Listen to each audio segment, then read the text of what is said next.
շարունակելով ձեր արձանագրումները մեզ լսողների համար եւս մեկ անգամ ասենք, որ իշխանության համար այսօր չէ, արդեն երևի շուրջ 2 տարի կլինի, ինչ 2-3 տարի առհասարակ վերացել են իրավական որևէ խոչընդոտները կամ իրավակարգի, մշակույթի, թույլատրելի իմաստով որևէ կարմիր գիծ, ինչ չի կարելի անել քաղաքական հետապնդումների արդյունքում, նկատի ունեմ այնքանով, որ դեռևս գուցե չենք ասել ինչ-որ ֆիզիկական վերացման օրինակների կամ դրանք գուցե համատարած չեն, դրա մասին չենք խոսում, բայց դրանից այս կողմ ամեն ինչ արվել է, ամեն տեսակ անհեթեթ հորինված նարատիվներով, առանց նարատիվների քրեական հետապնդումներ մենք տեսել ենք։ Այսինքն հասել ենք մի իրավիճակի, երբ գիտեք ժամանակին կամ մշտապես լավ ասեմ, հնում, երբ որ մեր թե հաճախ լինում են քաղաքական հետապնդումներ, դրա տակ պետք է ինչ-որ լեգենդ լիներ։ Լեգենդ նկատի ունեմ ոչ թե քննիչի այն սևագիրը, այն թանակը, որը հանձնվում է, թղթին ու ինչ-որ դառնում է որակում հանցակազմի, այլ պետք է հանրության համար ինչ-որ հասկանալի պատմություն այդ ամեն ինչը լիներ։ Ես կարծում եմ այդ փուլն էլ է անցել եւ օրինակ նույն Սամվել Կարապետյանի դեպքը այն կլասիկ օրինակներից է, մեր սրբազանների դեպքերը, երբ արդեն այդ պատմությունն էլ հարկավոր չէ, մեծ հաշվով կա նպատակ քաղաքական այդ հին ռոմի լեզվով ասած դեցիմացիան անելու, անում են։ Խոշոր մարդկանց, ղեկավարների քաղաքական ուժերի, ոչ ղեկավար հանդիսացող, նկատի ունեմ ոչ առաջի դեմք հանդիսացող, բայց այդ կուսակցությունը ինչ-որ առանցքային կառուցվածքային աշխատանք կատարող, օրինակ մեր Խաչիկ Գալստյանի պարագայում, տարբեր նպատակներով, կամ օրինակ նմանատիպ մարդկանց նաև ազատազրկում են այլ կուսակիցների, կուսակցության ղեկավարի ակտիվացման կամ ինչ-որ բան հասկացնելու կամ փորձելու կանխել նրա հետագա քայլերը, այսինքն տարբեր էսպիսի, բայց բոլոր քաղաքական նպատակներով այս ազատազրկումները շարունակվում են։ Հիմա ինչպես սա կարող է կանխարգելվել։ Առհասարակ ինչու պետք է նույն դատարանը չկատարի այդ ապօրինի կալանքի որոշումները, դրա համար մի քանի մոտիվացիաներ կամ խոչընդոտներ կարան լինեն։ Մեկը դա իր ներքին համոզմունքն է, մշակույթն է, իրավակարգի պահպանման ուղղությամբ, որը շատ խորը, երևի ամենակարևոր, բայց ամենադժվար հասանելի հանգամանքն է։ Երկրորդ տարբերակը դա երբ որ դատավորը իմանա, որ այսօր չէ, վաղը, մի տարի, 3 տարի հետո կենթարկվի պատասխանատվության, այսինքն պատասխանատվության անխուսափելիության հայտնի սկզբունքն է, որի մասով կա հակառակ կանխավարկած դատավորների մոտ, որովհետև ասում են դա այն ժամանակ էլ ասում էին անում էինք, փակում էինք, հիմա էլ ասում են փակում ենք, վաղ գա երրորդ ուժը կասենք փակենք։ Այն ասեք անենքի տրամաբանությամբ ուղղակի կալանքներ տալու թեմայով։ Հիմա եթե հաջորդ քաղաքական ուժը սրանց փոխարինող ունեցավ այդ համարձակությունը ու այդ առնվազն այդ ամենաերևացող կարկառու ներկայացուցիչներին այդ կաթի վրի սերը վատ իմաստով հավաքեց, այսինքն պատասխանատվության ենթարկելու հետևից գնաց, ակնհայտ ապօրինի գործունեություն իրականացրած նույն դատավորներին եւ դատական իշխանության պատասխանատուներին, գուցե մյուս իշխանությունների ժամանակ դատավորը ասի չեմ անի, եթե հասնի նրան, որ պիտի ինչ-որ խնդիր ունենա, գուցե հեռանա դատական իշխանությունից, բայց շարունակի չանել, հասկանալով, որ այդ մի դեպքը չարժի այն մյուս 5-10-15 տարին, որ ինքը անցկացնելու է քրեակատարողական հիմնարկներում։ Այսինքն այդ սառը չոր հաշվարկը կարողանա իրականացնել։ Մեր պատմությունը մինչ օրս այդ հնարավորությունը մի քիչ է բնազդային կենթանական իմաստով, այդ վախը ունենալու ցավոք սրտի դեռևս չի տվել մեզ։ Հիմա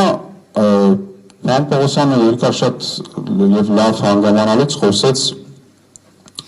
մի բանի մասին, մի շատ բաների մասին, բայց դրանցից մեկը ըստ իս եթե զտենք, sense փորձենք սեղմենք, այդ քաղաքական բալանսի առկայությունն է, դուք էլ հարցերը դրա մասին տվեցիք, ըստ իս իրականում այդ գլխավոր դատախազ, մյուս առանցքային պաշտոնյաների համար, նաև դատական իշխանության այդ բարձրագույն դատական խորհրդ, համանդրական դատան, վերևում կանգնած ածանների համար ինչ որ իրավիճակ կփոխվի, երբ մեր երկրում քաղաքական բալանս հաստատվի այն իմաստով, ինչպես նշեցիք Միացյալ Նահանգներում, 1-2 հաճախ սենատորների կամ կոնգրեսականների տարբերությամբ իշխանություն է փոխվում։ Այդ բալանսը երբ Հայաստանում հաստատվեց, երբ սահմանադրական մարմինների ղեկավարները, անդամները նշանակվեցին կոնսենսուսով, ուզես թե չուզես կոնսենսուս ձեռք բերելու կանոնով, այդ պարագայում ես վստահեցնում եմ այդ անկախ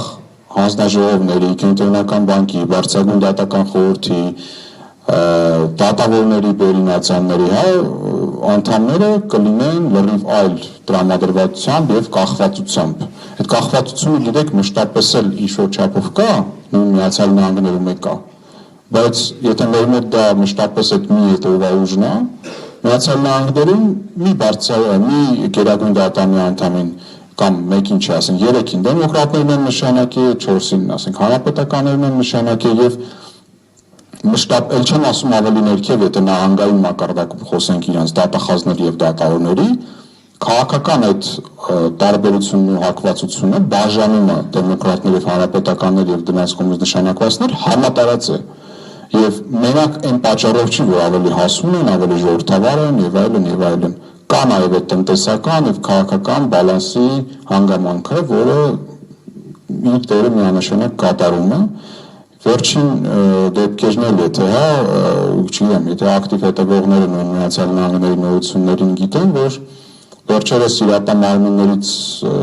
իմիգրացիոն հարցերով զբաղվող իրական մարմինների ներկայացուցիչներից մեկը զրկել էր կյանքից մեկին, ով որ ըստ այդ իրական մարմինի աշխատակցի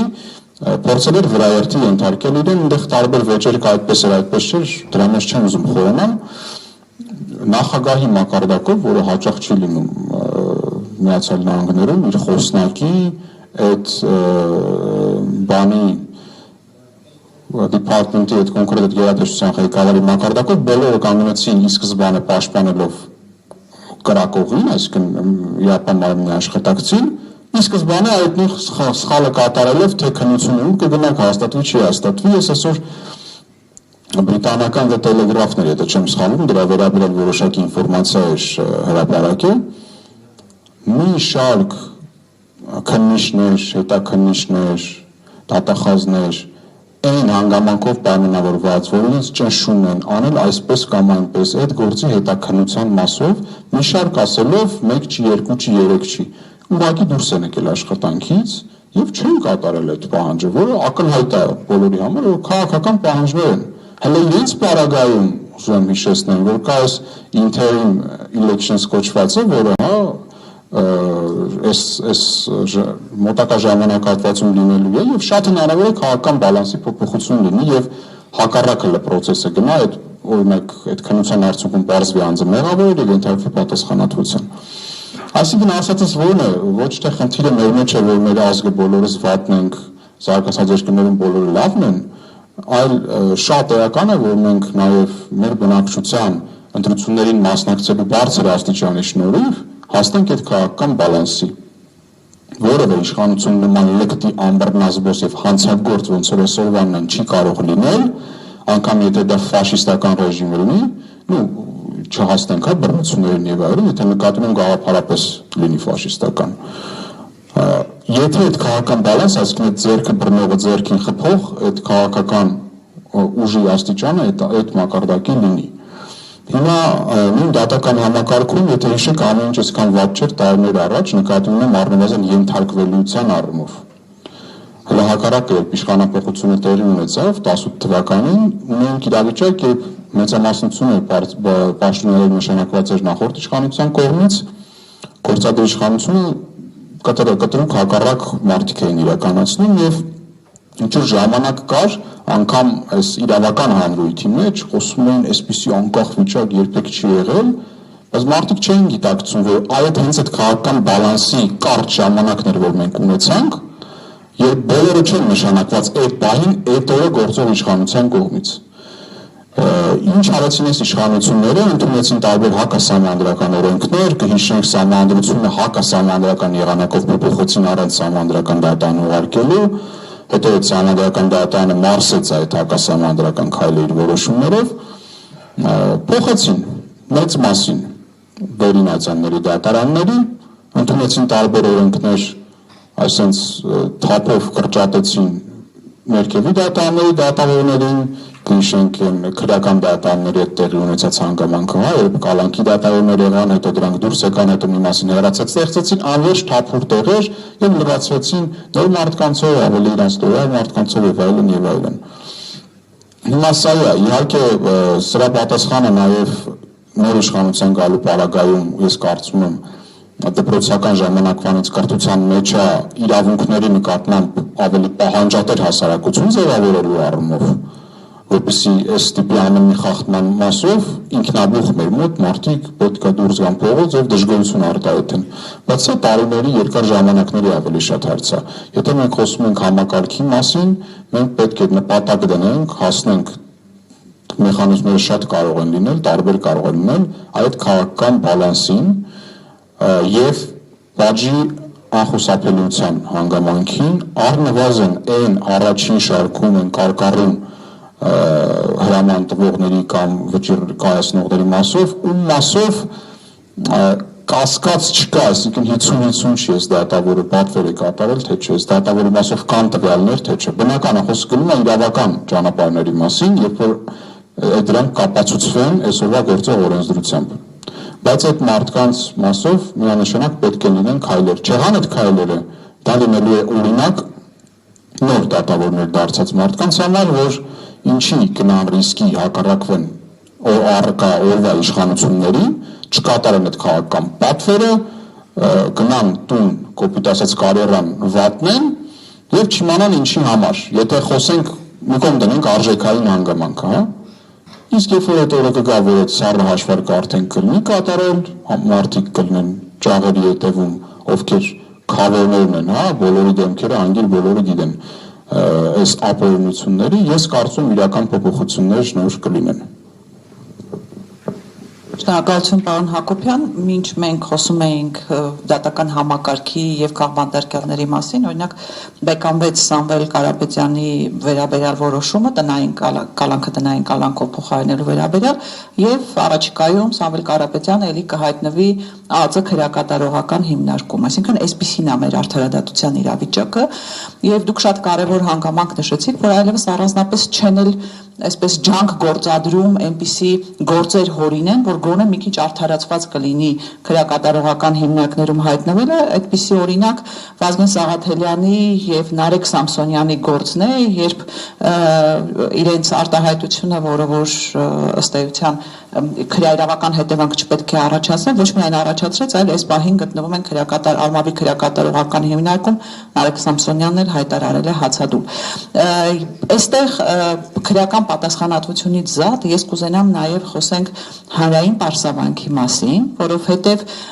ինձ մոտ տպավորություն է, որ մենք անընդհատ միայն կենտրոնանում ենք դատավորների վրա, կոնկրետ դատավորների վրա, որ գիտենք, որ քաղաքական պատվեր կատարող դատավորներ են, եւ այստեղ դուրս են մնում այն մինչև դատարան հասնելու համար պատասխանատուները, քննիչներ, դատախազներ եւ այլն, արդյոք պետք չէ ուժեղացնել նաև հանրային պարսավանքը այս մարդկանց նկատմամբ, որպեսզի իրենք չդառնան այդ քրեական գործեր հորինողները, իրենց ձեռքով այդ մարդկանց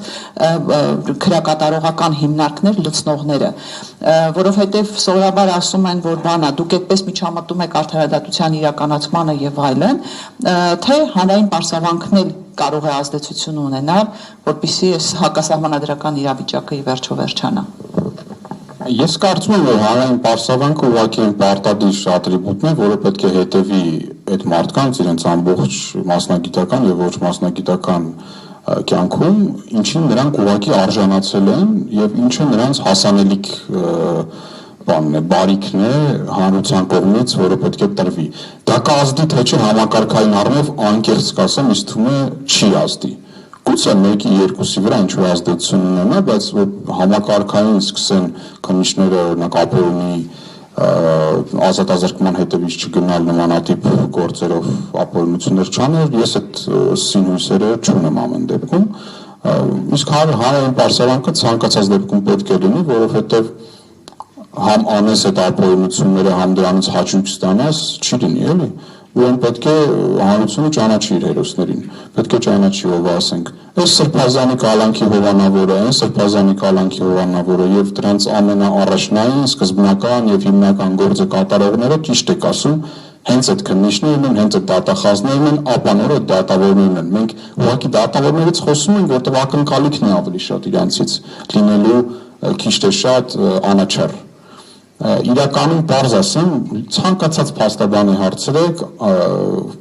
անգամ քրեականը չէ, անգամ վարչական գործերով, երբ մի խնդիր սկսում է վստահորդի մոտ, 90% դեպքերում, 90 եւ ավել տոկոս դեպքերում այդ փաստաբանի այդ վստահորդի մոտը հույսը դատարանն է լինում։ Դա նորմալ չի, որ այդպես է, բայց գոնե այդ իմաստով հա դատարանը պետք է այդ սահմանաբաժանը ունենար այդ ապօրինությունների մասով, որը ցավոք սրտի չունի։ Ես միանշանակ համաձայն եմ, հանրային պարսելանքը պետք է հետևի, բայց հույսներս էլ դրա վրա դնել կարծում եմ չի կարելի։ Եվ այդ մարդկանց մասով, ինչն է շատ կարևոր, որ այդ բաժի անխուսափելիությունը պետք է հակի իրենց դռները, որովհետև պետք է այդպիսի հեշտ բան չլինի, հա, անձին ակնհայտ գիտեք, սխալներ մասնագիտական կարող են անել,